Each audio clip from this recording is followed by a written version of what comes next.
Fishtrap story, when I made that beat, I was living in the desert outside of a town called Fishtrap, Washington.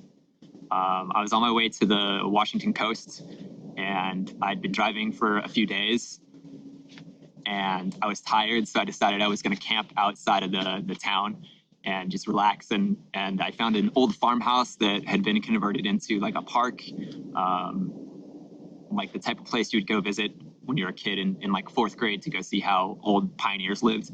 Um, and you were allowed to camp right on the property. So I set up camp there, and me and the dogs ran around and explored. It's a beautiful area. The town is uh, kind of just a stopover town. I'm not really sure what their big industry is, or I don't know much about the town, but small town, and lots of places like that out in the world. And there's always something interesting around and nearby. So I like to stop sometimes and explore. Swim, living in a fish trap, living in a fish trap, living in a fish trap. It would be a novel to enumerate things, but let's categorize them into six categories. So, for many years, I was stuck into the physical, intellectual, emotional, social, financial, and spiritual aspects of my life.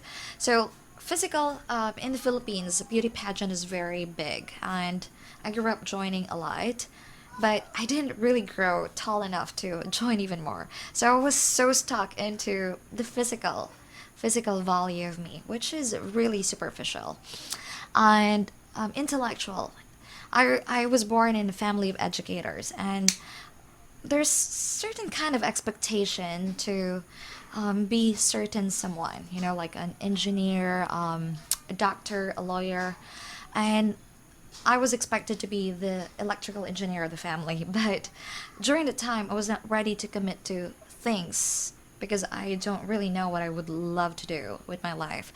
So I wasn't able to balance things while exploring, and I messed things up.